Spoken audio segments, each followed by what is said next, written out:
तो दोस्तों बड़े दिनों बाद हम इस चैनल पे एक कमाल की नई सीरीज को एक्सप्लेन करने वाले हैं। उम्मीद है ये सीरीज आपको बहुत पसंद आएगी क्योंकि इसकी स्टोरी लाइन ही इतनी ज्यादा यूनिक जो है। तो हम इस सीरीज को शुरू करने वाले हैं। तो सीरीज की शुरुआत में हमें बताया जाता है अपर रेल्म का सीन, जहाँ पर से एक बंदा जिसका नाम किनियान है वो कहने लग जाता है कि बहुत जमाने से ऐसा कहा जाता है कि अगर घर पर वापस जाओ इतने दिनों के बाद और खाली हाथ जाओ तो उतना मजा नहीं आता है। इसलिए अब मैं जब घर पर जाने वाला हूँ ना तो पूरे के पूरे 3000 साल की कल्टीवेशन का एक्सपीरियंस लेकर जाने वाला हूँ। मैंने इस अपर रेल्म के अंदर करीब 3000 साल तक के कल्टीवेशन की है और जितना मैं अपनी कल्टीवेशन को इंक्रीज कर सकता था उतना मैंने कर लिया है। अब टाइम आ चुका है वापस घर जाने का। वो अपर रेल्म से मॉर्टल रेल्म यानी कि जहाँ पर वो रहा करता था वहां पर जाने की कोशिश करता है। अपर रेल्म का पोर्टल तोड़ने के लिए वो अपनी हेवन टीयरिंग स्वॉर्ड का इस्तेमाल करता है, जिसकी मदद से उसने काफी बड़ा छेद कर दिया था रेल्म के पोर्टल के ऊपर, जिसकी मदद से वो अपने मॉर्टल रेल्म के अंदर जा सकता है। लेकिन जैसे ये कर रहा था वो बहुत ज्यादा खुश होता है कि अब तो मैं अपने घर फाइनली चला ही जाऊंगा। लेकिन तभी वहां की जमीन हिलने लग जाती है। वो यहाँ पर खुशी हो रहा था कि मेरी स्वॉर्ड ने काम कर दिया और मॉर्टल रेल्म का पोर्टल खोल दिया। अब मैं मम्मी पापा आपके पास वापस आने वाला हूँ, बस मेरा इंतजार करना। इतने सालों से आपसे दूर रहा हूँ लेकिन अब नहीं, अब हमारी मुलाकात दोबारा से होने वाली है। लेकिन वो मॉर्टल रेल्म में जा ही क्या पाता कि इससे पहले वहां पर एक बहुत ही खतरनाक बीस्ट आ जाता है जिसने उसके ऊपर एक खतरनाक अटैक देकर मार दिया था। वो उसको नहीं जाने देना चाह रहा था मॉर्टल रेल्म के अंदर। लेकिन क्या किनियान मॉर्टल रेल्म में जा पाया या नहीं जा पाया ये तो अभी हमें नहीं दिखाया जाता। इसके बाद हमें स्टार कॉन्टिनेंट का सीन दिखाया जाता है जहाँ पर युन क्लान का लीडर कुछ बंदों के साथ फाइट कर रहा था। उसके सामने दो बंदे होते हैं, ये दोनों ब्रदर्स थे और वो यहाँ पर युन क्लान का जो लीडर है उसके साथ फाइट करने की कोशिश कर रहे थे ताकि उसकी जान ली जा सके। लीडर यहाँ पर उनसे फाइट तो करता है लेकिन वो दोनों बंदे एक से बढ़कर एक अटैक लीडर के ऊपर करते जा रहे थे। वो लीडर अपनी सारी टेक्निक का इस्तेमाल करता है और एक से बढ़कर एक स्वॉर्ड टेक्निक का यूज करते हुए वो उन दोनों ब्रदर्स की जान लेने की कोशिश कर रहा था। लेकिन वो ब्रदर्स उसके सभी अटैक को डिस्ट्रॉय करते जाते हैं। उनका मुकाबला करना लीडर के लिए काफी ज्यादा मुश्किल नजर आ रहा था। जब वो लीडर अपनी सारी कोशिशें आजमा लेता है और फिर भी वो यहाँ पर ढंग से उनसे फाइट नहीं कर पा रहा था तो वो समझ जाता है कि ये लोग इतनी आसानी से रुकने वाले नहीं है। उसको बहुत ज्यादा चोट लग गई थी जिस वजह से वो काफी ज्यादा इंजर्ड हो चुका था। वो उन दोनों से कहता है कि जब मैं इस क्लान का लीडर बना था उसके बाद से आज तक के मैंने तुम लोगों के खिलाफ कुछ भी गलत कदम उठाया है क्या? बिल्कुल अच्छी तरह से तुम लोगों को ट्रीट किया, तो आज तुम लोग मेरे खिलाफ क्यों हो गए? आखिर तुम मुझे क्यों रिटायरमेंट लेटर साइन करवाने के लिए कह रहे हो? तो वो दोनों ब्रदर्स कहने लग जाते हैं कि तुम्हारा बेटा युनजुआन बिल्कुल यूजलेस है, उसके पास कोई कल्टीवेशन नहीं है और तुम यहाँ पर अपना क्लान लीडर होने के बाद अपनी जो पोजीशन है लीडर वाली अपने यूजलेस बेटे को देना चाहते हो, जो कि बहुत गलत बात है। बेहतर यही होगा कि तुम्हारी क्लान लीडर की जो पोजीशन है ना वो ग्रैंड एल्डर का जो एक लौता बेटा है यान किंग उसको दे दो। वो हकदार है क्लान लीडर की पोजीशन हासिल करने के लिए। इसलिए हम यहाँ पर तुमसे रिटायरमेंट लेटर साइन करवाने के लिए आए हैं ताकि तुम्हारी लीडर की पोजीशन यान किंग के पास चली जाए। और अगर तुम यहाँ पर रिटायरमेंट लेटर साइन नहीं करते हो तो फिर तुम्हारे लिए बहुत बुरा होगा। तो क्लान लीडर कहने लग जाता है कि देखो मेरा बेटा युनजुआन लूजर है, मुझे उससे फर्क नहीं पड़ता। क्या पता आगे चलकर वो कल्टीवेशन हासिल भी कर ले या नहीं कर पाए। अगर वो कल्टीवेशन हासिल नहीं भी करता ना तो भी मैं यान किंग को लीडर की पोजीशन कभी नहीं दूंगा, क्योंकि वो यान किंग बहुत ज्यादा घटिया इंसान है। इतना बुरा, इतना रूथलेस बंदा है कि अगर मैंने उसको लीडर की पोजीशन दी तो वो सब कुछ बर्बाद कर देगा, पूरा का पूरा हमारा युन क्लान ही बर्बाद करके रख देगा वो। अगर मेरे लीडर की पोजीशन मेरे बेटे को नहीं मिलती है ना तो मैं अपनी पोजीशन अपने भतीजे किनियान को दे दूंगा। दोस्तों वही किनियान जो कि अपर रेल्म से वापस रिटर्न आने की कोशिश कर रहा था, तो वो असल में इसी लीडर का भतीजा होता है। लीडर कहने लग जाता है कि हमारा जो क्लान है ना उसको किनियान ही बचा लेगा। उसके पास इतनी कल्टीवेशन है कि वो आराम से लीडर की पोजीशन हैंडल कर सकता है। जिस पर वो दोनों ब्रदर्स कहते हैं कि तुम्हें क्या लगता है कि किनियान वापस आएगा? वो 3 साल पहले गायब हुआ बंदा, अब तक तो वो कहीं जाकर मर भी गया होगा और तुम उम्मीद लगा के बैठे हो कि वो रिटर्न आएगा। वो कभी रिटर्न नहीं आएगा। तो दोस्तों 3 साल पहले किनियान जो है वो कल्टीवेशन करने के लिए निकला था। कल्टीवेशन में उसने इतना प्रोग्रेस हासिल किया कि वो सीधा जाकर पहुंच गया अपर रेल्म के अंदर और वहां पर उसने 3000 साल की कल्टीवेशन की। लेकिन अपर रेल्म का 3000 साल मॉर्टल वर्ल्ड जहां पर इंसान रहते हैं उसके 3 साल के बराबर था। इसलिए पिछले 3 साल से किसी ने भी किनियान को देखा ही नहीं, तो लोगों को ये लगने लग गया कि किनियान मर चुका है, वो कभी वापस नहीं आएगा। इसलिए दोनों ब्रदर्स लीडर से कह रहे थे कि किनियान वापस आने नहीं वाला, तो तुम उसके ऊपर उम्मीद लगाकर क्यों बैठे हुए हो? उन दोनों ब्रदर्स को समझ में आ जाता है कि ये लीडर उनकी बात सुनने नहीं वाला, तो वो यहाँ पर उसको जबरदस्ती मारने की कोशिश करते हैं कि अगर ये मर जाए तो लीडर की पोजीशन उस यान किंग को मिल जाएगी। वो दोनों अपनी पावर का इस्तेमाल करते हुए जैसे ही लीडर के ऊपर अटैक करने वाले थे कि वहां का पूरा मौसम बदल जाता है। सारी चीजें बिल्कुल शांत हो चुकी थी और आसमान को फाड़ते हुए वहां पर एक स्वॉर्ड आकर गिरती है जो कि किनियान की स्वॉर्ड थी, जो आसमान फाड़ कर जमीन पे गिरी थी। वो स्वॉर्ड का और ऐसा था कि दोनों ब्रदर्स उड़कर दूर फेंका जाते हैं। इसके बाद वहां पर एंट्री मारता है किनियान, जो कि अपर रेल्म से वापस मॉर्टल रेल्म के अंदर आकर आखिरकार पहुंच ही चुका था। उसको देखकर क्लान लीडर बहुत ज्यादा खुश हो जाता है कि किनियान फाइनली मेरे भतीजे तुम वापस आ गए। किन्यान उन दोनों ब्रदर से कहता है कि अगर मैं गलत नहीं हूं तो तुम लोग यहाँ पर मेरे अंकल को मारने के लिए आए थे ना, तो रुक क्यों गए? जरा हाथ तो उठाकर देखो एक बार फिर से। उसका और उसकी एंट्री ही इतनी रूथलेस थी कि वो दोनों ब्रदर्स बिल्कुल हैरान रह जाते हैं। वो उससे कहने लग जाते हैं कि किन्यान तू जिंदा कैसे है? हमने तो सोचा था कि तू मर गया होगा, लेकिन नहीं, तू तो बच गया। तो किन्यान कहता है कि मर गया? वो भी मैं? अबे जा यार, मैं कैसे मरने वाला? मैं कभी नहीं मरूंगा जब तक कि तुम जैसे घटिया इंसान इस दुनिया में जिंदा है। किन्यान अपने अंकल के पास आता है, उनसे कहना चाहते कि अंकल आप ठीक तो है ना, मैं सही टाइम पर तो आ गया ना? तो उसका अंकल कहते कि हाँ बिल्कुल, तुम बिल्कुल सही टाइम पर आए हो। लेकिन चाचा भतीजे का ये प्यार उन दोनों ब्रदर से देखा नहीं जाता। वो गुस्से में वापस किन्यान के ऊपर ही अटैक करने के लिए तैयार हो जाते हैं ताकि वो किन्यान की जान ले सके। वो कहते हैं कि अगर हमने किन्यान को भी मार दिया ना तो पक्का यान किंग जो है वो हमें ढेर सारे पैसे देगा, इसलिए इसको छोड़ना नहीं है। वो जैसे ही यहाँ पर किन्यान के ऊपर अटैक करने के लिए आ रहे थे, किन्यान भी अपनी पावर को एक्टिवेट कर लेता है और अपनी पावर को एक्टिवेट करने के बाद वो उन दोनों ब्रदर्स की जान लेने को तैयार था। पर ये कुछ कर क्या पाता कि इससे पहले ही दोनों ब्रदर्स अपने आप ही तड़पने लग जाते हैं। उनके अंदर एक खास तरह का पॉइजन डाला गया था उसे यान किंग के द्वारा। उसने भेजा जरूर था इन दोनों ब्रदर्स को यहाँ पर लीडर को मारने के लिए, लेकिन उसने इनके अंदर पहले से ही पॉइजन डाल दिया था ताकि काम होने के बाद ये दोनों अपने आप ही मर जाए। और जब पॉइजन का असर एक्टिवेट हुआ तो ये दोनों यहाँ पर खुद से ही मारे जा चुके थे, जो कि बहुत ही ज्यादा खतरनाक पॉइजन से इनको मारा गया था। किन्यान कहने लग जाता है कि ये तो हेल ऑफ डीमंस पाउडर है, ये सबसे ज्यादा खतरनाक पॉइजन होता है, इसका एक बूंद भी किसी को चला जाए तो वो इंसान कभी भी बचने के इसके चांस ही नहीं है। मतलब कि यान किंग ने पहले से बंदोबस्त करके रखा था कि इन दोनों को तो मरना ही है। अब चाहे ये अपना काम पूरा करे या ना करे, इनका मरना पहले से ही लिख दिया गया था। लेकिन किन्यान ये भी सोचने लग जाता है कि यार मैं अपर रैम से मॉर्टल रैम के अंदर आया, लेकिन यहाँ पर आते आते मेरी कल्टीवेशन काफी हद तक के गायब हो चुकी है। मैं यहाँ पर अपनी पावर को उतना अच्छी तरह से यूज नहीं कर पा रहा। ऐसा लग रहा है कि मेरी कल्टीवेशन ना एक वैक्यूम के अंदर चली गई है। मतलब ये कि मेरे पास मेरी कल्टीवेशन तो है लेकिन मैं उसका इस्तेमाल नहीं कर पा रहा। हो सकता है कि जब मैंने जबरदस्ती अपर रैम से भागने की कोशिश की ना तो इसकी सजा मुझे ये मिली होगी। मुझे कोई ना कोई तरीका जल्दी ढूंढ कर निकालना होगा ताकि मेरी जो कल्टीवेशन वैक्यूम के अंदर मौजूद है मैं उसको वापस हासिल करके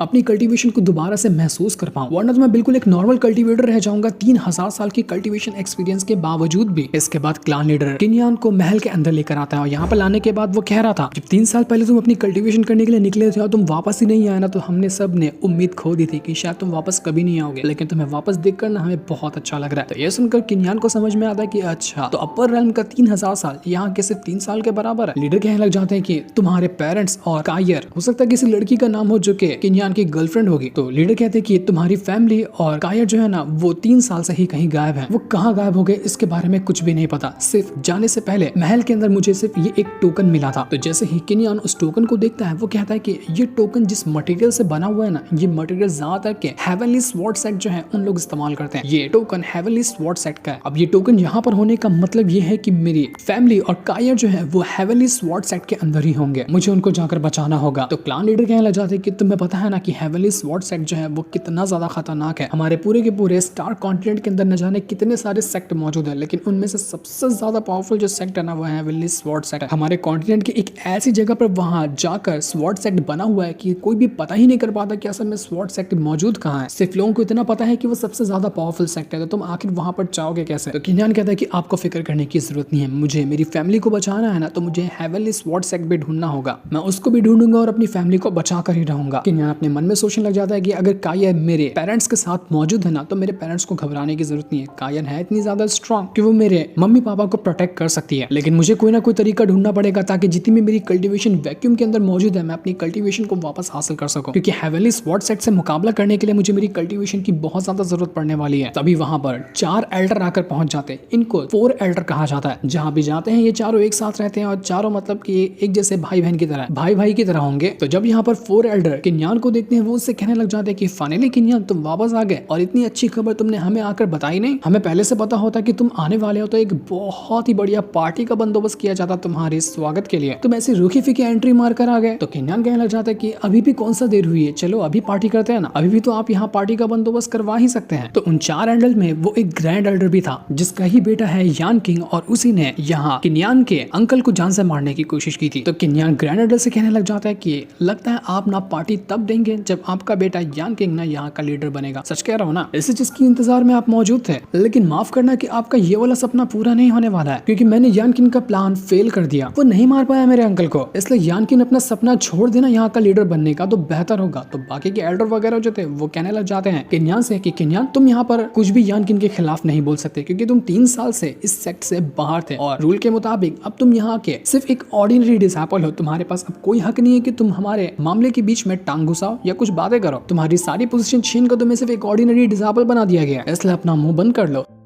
तो किन्यान कहने लग जाते कि अच्छा, तो अब मुझे समझ में आ रहा है ना कि आप चारों के चारों एल्डर मिलकर ही ये प्लान बना कर रखे थे ताकि मेरी गैर हाजिरी में अंकल को मारकर उनकी लीडर की पोजीशन हासिल कर ली जाए। सच कह रहा हूँ ना मैं? तो ये सुनकर सारे के सारे एल्डर का मुंह बंद हो जाता है। वो ग्रैंड एल्डर जो था वो कहने लग जाता है कि देखो, ये चीज तो पहले से कंफर्म कर दी गई है कि मेरा बेटा यानकिन ही यहाँ का लीडर बनेगा। अब इस चीज को होने से कोई भी नहीं रोक सकता, क्योंकि अकेला वही इस चीज का हकदार है। तो किन्यान कहना चाहते कि देखो, अगर मैं यहाँ पर 3 साल से बाहर था, उल्टा पुल्टा रूल तुम मुझे सिखा रहे हो ना, तो उसके हिसाब से अगर मैं लीडर बन सकता तो अंकल का बेटा युनजुआन तो बन ही सकता है, वही बनेगा यहाँ का लीडर। तो बाकी एल्डर किन्यान से कहना चाहते कि शायद तुम्हें नहीं पता कि इसके बेटे युनजुआन ने क्या किया है, वो किसी काम का नहीं है, तो आखिर वो कैसे लीडर बन सकता है? तुम अपने अंकल से पूछो ना कि उसका बेटा है कैसा। उसने जो हरकत की है हमारे पूरे के पूरे क्लान की इज्जत मिट्टी में मिल चुकी है, और ऐसे इंसान को तुम यहाँ पर लीडर बनाने के लिए कह रहे हो? उसका नाम लेने से मेरी जुबान गंदी हो रही है। तो ये सुनकर किन्यान कहना चाहते कि देखिए फोर एल्डर, अगर कुछ भी मैटर है ना युनजुआन का, तो मैं उसको इन्वेस्टिगेट करूंगा कि आखिर क्या हुआ है यहाँ पर, लेकिन मैं वार्निंग दे रहा हूँ कि अगर उससे पहले तुम चारों ने कुछ भी गड़बड़ करने की कोशिश की ना, तो मुझसे बुरा कोई नहीं होगा। तो ये सुनकर वो फोर एल्डर कहने लग जाते कि अरे वाह, जुबान तुम्हारी कैंची जैसी चलने लग गई है, लगता है कि 3 साल के अंदर बहुत ही पीक रैंक को कल्टीवेट करके आए हो। सच कह रहा हूँ क्या? तो किन्यान यहाँ पर अपनी कल्टीवेशन को एक्टिवेट करता है, पर बेचारा भूल गया था कि उसकी कल्टीवेशन अभी उसके पास है ही नहीं। तो जैसे वो एक्टिवेट करता है, कुछ पावर ही ढंग से बाहर नहीं निकलती। तो सारे के सारे एल्डर उसका मजाक उड़ाने लगते कि जरा देखो तो, हमें सिखाने आया था। ग्रैंड एल्डर किन्यान से कहना चाहते कि 3 साल पहले जब तू कल्टीवेशन करने के लिए गया था, तो हमारे पूरे के पूरे क्लान का नंबर 1 कल्टीवेटर तू ही था, सबसे ज्यादा कल्टीवेशन तेरे पास ही थी। लेकिन अब तू 3 साल बाद कल्टीवेशन करके आया है, तो तेरी कल्टीवेशन कहाँ गायब हो गई? जितना तू पहले स्ट्रॉन्ग था उससे भी ज्यादा लो कैसे हो गया तू? मेरा बेटा यानकिन स्टार रेल्म के ना 6 स्टेज पर मौजूद है, जो कि हाल फिलहाल का हमारे इस युन फैमिली का सबसे ज्यादा स्ट्रॉन्ग कल्टीवेटर होता है। इस वजह से वही बनने वाला है अगला लीडर। 1 महीने बाद ना हमारी फैमिली का कंपटीशन होने वाला है, उसमें तू पार्टिसिपेट करना और तेरे सामने होगा मेरा बेटा यानकिन, और तुम दोनों में से जो जीतेगा ना वो बनेगा अगला लीडर। हिम्मत है तो मेरा ये चैलेंज एक्सेप्ट करके दिखा। तो किन्यान कहने लग जाता है कि हाँ हाँ बिल्कुल, मैं इसके लिए पूरी तरह से तैयार हूँ। 1 महीने का टाइम तो तुमने बहुत ज्यादा दे दिया, 7 दिन का भी टाइम काफी है। तुम 7 दिन के अंदर तो यानकिन के फ्यूनरल की तैयारी शुरू कर देना, क्योंकि 7वें दिन ही वो मरने वाला है, उसी दिन मैं उसकी जान ले लूंगा। तो ग्रैंड एल्डर कहता है कि ठीक है, 7 दिन का तुम चैलेंज दे रहे हो ना, 7 दिन बाद ही हमारी मुलाकात होगी। देखते कि तुम्हारी जितनी जुबान चलती है, तुम्हारे कल्टीवेशन पावर और तुम्हारे हाथ पैर भी उतने चलते हैं या नहीं चलते। फोर एल्डर के जाने के बाद किन्यान जो था वो कहने लग जाता है कि 3 साल पहले जब मैं अपनी कल्टीवेशन करने के लिए घर से निकला था, तो अचानक से एक ऐसा फिनोमेना क्रिएट हुआ था जिस वजह से आसमान के अंदर ही अपर रेल्म के अंदर जाने का पोर्टल क्रिएट हो गया था। मैं बहुत ज्यादा खुश था इस चीज को जानकर कि अब मैं अपर रेल्म के अंदर जाऊंगा, वहां जाकर अपनी कल्टीवेशन को बहुत फास्ट तरीके से इंक्रीज करूंगा। लेकिन अपर रेल्म के अंदर जाने के बाद पता चला कि वो जगह कितनी खतरनाक होती है। अपर रेल्म के अंदर ज्यादातर इमॉर्टल वगैरह होते हैं, और इमॉर्टल जो फाइट करते हैं, जो कल्टीवेशन करते हैं, उनके सामने जो चैलेंज आते हैं वो मॉर्टल से हजारों गुना ज्यादा खतरनाक होते हैं। एक मॉर्टल इंसान होकर अपर रेल्म के अंदर जाने का मेरा एक्सपीरियंस बहुत ज्यादा खतरों से भरा था, लेकिन फिर भी मैंने 3000 साल तक वहां पर सर्वाइव किया और अपनी कल्टीवेशन को इंक्रीज किया। मैंने वहां के हर खतरे, हर एक लॉ जो हेवन क्रिएट करता है वो इतने ज्यादा टफ है कि अगर कोई मॉडल इंसान सुन ले तो उसकी हालत खराब हो जाए। इतना स्ट्रिक्ट है हेवन और उसके लॉज जिसका कोई हिसाब नहीं। लोग वहां पर सालों की कल्टीवेशन करने के बाद अपर रेल्म के अंदर जाते हैं और वहां पर जाकर भी इतने स्ट्रॉन्ग कल्टीवेटर से फाइट करके कितने लोगों की जान चली जाती है। इतना मुश्किल होता है अपर रेल्म के अंदर सर्वाइव करना, लेकिन जितना मैंने वहां पर सर्वाइव किया है, मैंने एक्सपीरियंस तो बहुत गेन किया। एक से एक स्ट्रॉन्ग कल्टीवेटर के साथ फाइट किया और अपने आप को स्ट्रॉन्ग बनाकर दिखाया। 3000 साल की कल्टीवेशन के अंदर मेरी जो बाउंड्री थी कल्टीवेशन के पीक पर जाने की, मैंने उसको भी ब्रेक थ्रू किया और उसके भी आगे गया। जो कल्टीवेशन मैंने 3000 साल में हासिल की है, उतना अगर लेवल के हिसाब से बात की जाए तो वो इमॉर्टल रैल्म का भी सुप्रीम लेवल होगा, जो कि इमॉर्टल वगैरह की कल्टीवेशन में भी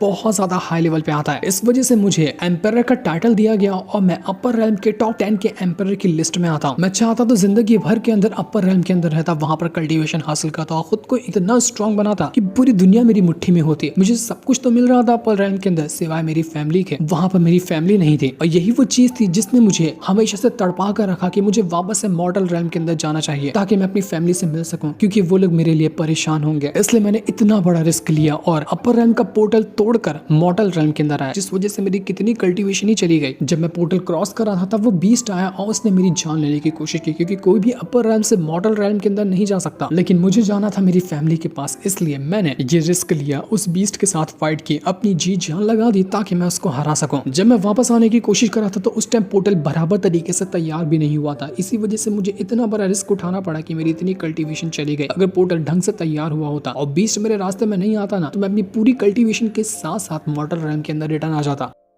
अब मुझे नहीं पता कि मैंने इतना बड़ा रिस्क जो लिया हूँ मॉर्टल रेल्म के अंदर वापस आने का, अपनी कल्टीवेशन को खोकर, क्या ये मेरे लिए फायदेमंद होगा या नहीं होगा, ये तो आगे आने वाला सफर ही मुझे बताएगा। और अगर मैं अपनी कल्टीवेशन वापस से हासिल कर लूँ, मेरी जो पावर थी मैं उसे वापस हासिल कर लूँ ना, तो मैं इतना स्ट्रॉन्ग बन जाऊंगा कि पूरे के पूरे मॉर्टल रेल्म में मेरे जितना स्ट्रॉन्ग कोई नहीं होगा। मेरे पास एक्सपीरियंस है, मैं अपना सारा का सारा जो कल्टीवेशन है ना उसको कुछ ही टाइम के अंदर वापस हासिल कर सकता हूँ। दूसरी तरफ हम युनजुआन को देखते हैं, वो जब बैठकर शराब पी रहा था तो उसके पास किन्यान आता है। युनजुआन उसको देखकर कहने लग जाता है कि किन्यान तुम वापस आ गए मेरे भाई, तुम्हें देखने के लिए मैं कितना तरस रहा था, फाइनली तुम्हें देख कर ना मुझे बहुत अच्छा लग रहा है। किन्यान भी उसको जैसे चेक करता है, उसको पता चलता है कि अरे युनजुआन का एक हाथ, इसका एक हाथ कहाँ गया, और उसका डिवाइन कॉन्शियसनेस भी उसके साथ नहीं है, कुछ तो बहुत बुरा हुआ है युनजुआन के साथ। वो उससे कहने लग जाता है कि युनजुआन किसने किया तुम्हारे साथ ये सब, बस मुझे उसका नाम बताओ, मैं उसका अस्तित्व ही इस दुनिया से मिटा दूंगा। तो युनजुआन कहता है कि कुछ मत करो किन्यान, तुम ये नहीं कर पाओगे, क्योंकि जितना तुम मेरा बदला लेने की कोशिश करोगे ना, हमारी युन फैमिली उतनी ही ज्यादा बर्बाद होती जाएगी। किन्यान सोचने लग जाता है कि ब्रदर जुआन तो अभी तक के वैसा ही है जैसा कि बचपन में हुआ करता था। जब इसको टेंशन लगती तो सिर्फ शराब पीकर अपनी टेंशन मिटाया करता था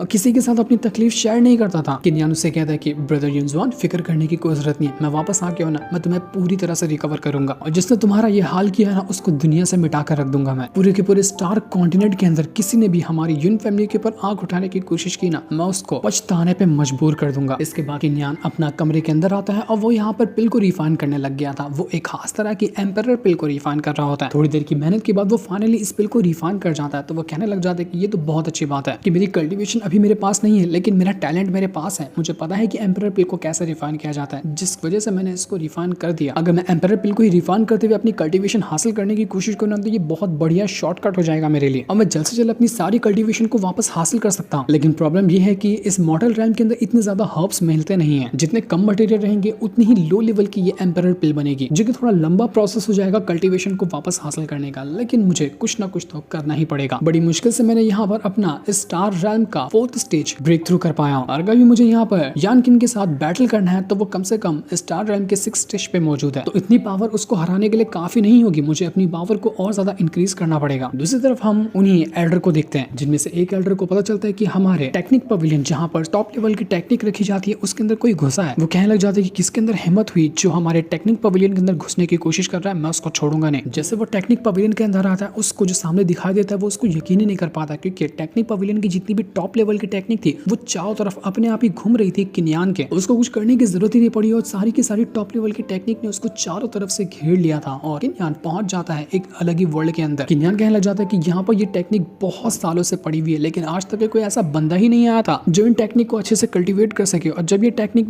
ने मुझे देखा तो ये खुद ब खुद मेरे से आकर चिपक चुके हैं ताकि मैं इनको कल्टीवेट कर सकूं और इनको अपना बनाते हुए इनको सीख सकूं। तो फिर इनके ऊपर ही एहसान किया जाए ना, सारी की सारी टेक्निक को मैं सीख ही जाता हूँ, यही बेहतर होगा। तो तुरंत अपनी पावर का इस्तेमाल करते हुए जितनी भी टॉप लेवल की टेक्निक थी उन सभी को सीखना शुरू कर देता है। सारी की सारी टेक्निक उसके साथ जाकर मर्ज हो रही थी। वो कहने लग जाता है कि ये तो बहुत अच्छी बात है, ये इतनी टेक्निक काफी है मुझे किसी के साथ भी बैटल लड़ने के लिए और उसको जीतने के लिए। इन टेक्निक वगैरह ने तो मेरा काम काफी हद तक आसान कर दिया, लेकिन उन्हीं में एक छोटे से बंदर जैसी सोल होती है, वो भागने की कोशिश कर रही थी। वो यहाँ पर किन्यान के पास ही नहीं आती, तो किन्यान उसके पीछे बढ़ जाता है कि तू कहाँ भाग रहा है, मैं तुझे भी अपने पास रखूंगा। तो जैसे वो उस बंदर वाली पावर को अपने अंदर डालता है, वो पावर भी उसके साथ जाकर मर्ज हो चुकी थी। वो जो पवेलियन का एल्डर था वो यहाँ पर किन्यान से कहने लग जाता है कि तुम कौन हो, यहाँ पर इतनी टेक्निक चुराने की कोशिश क्यों कर रहे हो। वो किन्यान की शक्ल ही देख पाता क्योंकि इतना ज्यादा ऑरा से घिरा हुआ जो था किन्यान। और जैसे ही किन्यान ने अपनी सारी की सारी टेक्निक को हासिल किया और अपनी पावर को जैसे इंक्रीज किया, उसके अंदर से ऐसा ऑरा बाहर निकलता है कि वो बेचारा एल्डर उड़कर दूर फेंका जाता है। वो एल्डर यहाँ पर किन्यान से कहना चाहता है कि किन्यान, क्या तुम वो इंसान हो जिसने पूरी की पूरी टेक्निक पवेलियन की सारी टेक्निक को एक टाइम के अंदर ही मास्टर हासिल कर लिया। अबे यार क्या किया तुमने, इतनी सारी टेक्निक को एक टाइम के अंदर कौन सीखता है। किन्यान पलक झपकते हुए 1 सेकंड के अंदर दूर से टेलीपोर्ट होकर एल्डर के सामने आकर खड़ा हो जाता है और एल्डर से कहना चाहता है कि एल्डर माफ करना, मैंने सारी की सारी टेक्निक को एक बार के अंदर ही ले लिया, लेकिन हाँ फोकट में नहीं लेना, इसके बदले आपको कुछ देना चाहता हूँ। वो यहाँ पर जैसे ही एल्डर को टच करता है, एल्डर बेचारा वहाँ पर मदहोश हो चुका था, उसको खबर ही नहीं होती कि क्या हो रहा है उसके साथ। और तब तक के मौका देखकर किन्यान वहाँ से रफू चक्कर हो चुका था, सारी की सारी टेक्निक को लेकर वो वहाँ से कल्टी मार लिया और बेचारा एल्डर देखता ही रह जाता है। किन्यान का तो मस्त जुगाड़ हो चुका था कंपटीशन के अंदर जो यानकिन के साथ फाइट होगी उसका। इसके बाद हम एक हफ्ते बाद का सीन देखते हैं जहाँ पर सारे के सारे लोग आ चुके थे बैटल देखने के लिए यानकिन और किन्यान का। सभी लोग यहाँ पर तैयार थे और उसके बाद वहाँ पर एंट्री मारता है यानकिन। बड़ा ही बदमाश किस्म का बंदा था ये, और यहाँ पर आने के बाद वो अपने फादर ग्रैंड एडर से कहने लग जाता है कि फादर आपने यहाँ पर मुझे बुलाया है उस मामूली से किन्यान से फाइट करने के लिए, वो किसी काम का नहीं है, वो मेरा कुछ नहीं बिगाड़ सकता, मैं तो उसको ऐसे चुटकियां बजाते हुए उसकी जान ले लूंगा। मुझे तो नहीं लगता कि मुझे उससे आखिर फाइट ही क्यों करनी है जब मैं उसको ऐसे ही हरा सकता हूँ। आपको पता है मैंने कल ही रात को ना स्टार रेल्म का 7 स्टेज भी ब्रेक थ्रू कर लिया। पहले तो मैं 6 पर था, अब 7 पे जा चुका। अब मेरा मुकाबला करना उसके लिए नेक्स्ट टू इम्पॉसिबल बात है, मैं उसको आसानी से टुकड़ों में काट सकता हूँ। तो उसका फादर उसे कहना चाहता है कि बकवास बातें बंद कर और इज्जत से यहाँ पर किन्यान से फाइट करते हुए उसको हरा के देखा। अगर तुझे यहाँ का लीडर बनना है तो सारे लोग यहाँ पर मौजूद हैं, उनके सामने लगना चाहिए कि तू हाँ लीडर बनने के लायक है, तेरे अंदर इतनी पावर है। तो वो यानकिन कहने लग जाता है कि मैं सिर्फ यहाँ का लीडर ही नहीं बनना चाहता बल्कि पूरे के पूरे इस सिटी का नंबर 1 कल्टिवेटर बनना चाहता हूँ। तो देखता हूँ मेरा सपना आखिर कौन ही तोड़ सकता है, कोई नहीं तोड़ सकता। वो किन्यान की कोई औकात नहीं कि वो मेरा कुछ बिगाड़ सके। तो सारे लोग यहाँ पर उसका मजाक उड़ाने लगते हैं कि जरा देखो तो बड़ा आया यहाँ पूरे सिटी का नंबर 1 कल्टिवेटर बनने वाला। हमें तो लगता है कि किन्यान ही इसकी इज्जत का कबाड़ा कर देगा। सबके सब लोग यहाँ पर उस यानकिन के बदमाशी से परेशान थे, इससे ज्यादातर लोग उसके खिलाफ ही हैं। तो ग्रैंड एडर सबको शांत करवाते हुए कहता है कि एकदम चुपचाप बैठ जाओ, कोई भी आवाज किया ना तो मैं बहुत मारूंगा उसको। सारे के सारे लोग कहने लग जाते हैं कि अगर ये यानकिन अगला क्लान लीडर बना ना तो हम सबके लगने वाले हैं। किसी भी हाल से ये बैटल हार जाए, किन्यान ये बैटल जीते तो हमारे लिए बहुत अच्छा होगा। इस मनहूस यानकिन की हमें शक्ल नहीं देखनी है। तो किन्यान वहां पर आकर उनसे कहने लग जाता है कि अरे दोस्तों फिक्र करने की जरूरत नहीं है, तुम लोगों का हीरो मैं हूं ना, यहाँ आ गया हूँ इस यानकिन जैसे बचकाने की औकात दिखाने के लिए। वो मेरा कुछ भी नहीं कर पाएगा। तुम लोगों को शायद पता ही होगा कि बचपन में जब मैं इसको इतना मारता था ना तो मुझे देखकर ये अपनी पैंट गीली कर देता था। रास्ते में भी चलता था, बड़ा होने के बाद तो डायपर पहन के चलता था कि कहीं मैं दोबारा इसको दिख जाऊं तो ये फिर से अपनी पैंट ना गीली कर दे। और तुम लोगों को क्या लगता है कि ये मुझे हरा देगा? आज भी लगता है कि डायपर ही पहन कर आया होगा और ऐसा इंसान यहाँ क्लान लीडर बनेगा? कभी भी नहीं। तो यानकिन कहना चाहता है कि बिल्कुल तू वैसा ही है जैसा कि बचपन में था, आज भी कुछ नहीं बदला, बदली सिर्फ एक चीज है कल्टीवेशन पावर, कि तू पहले मुझसे ज्यादा स्ट्रॉन्ग था, अब मैं तुझसे ज्यादा स्ट्रॉन्ग बन चुका हूं, इसलिए पुराने पूरे हिसाब किताब तुझसे लेने बाकी हैं। तो किन्यान कहता है कि हिसाब किताब छोड़, अपने कफन दफन की तैयारी कर। गड्ढा खोद के रहा है ना, क्योंकि तुझ में उतनी जान नहीं बचने वाली कि तू खुद से जा पाएगा, तुझे उठा कर डालना पड़ेगा कब्र के अंदर, इसलिए मरने के लिए तो तैयार हो जा। तो ग्रैंड एडर कहते हैं कि बकवास बातें बंद करो और यहाँ का तुम अपना बैटल शुरू करो। तुम दोनों का बैटल शुरू होता है अब। लेकिन इनका बैटल शुरू क्या हुआ था कि इससे पहले ही ये वाला एपिसोड यहीं पर एंड हो जाता है। उम्मीद है ये सीरीज आपको अच्छी लग रही होगी। अगर इसको कंटिन्यू रखना है तो आप प्लीज इस वीडियो के कमेंट में लिख देना कि नेक्स्ट पार्ट चाहिए, तो मैं इसके आगे के पार्ट भी लाने की कोशिश करूंगा। तब तक के लिए थैंक्स फॉर वॉचिंग।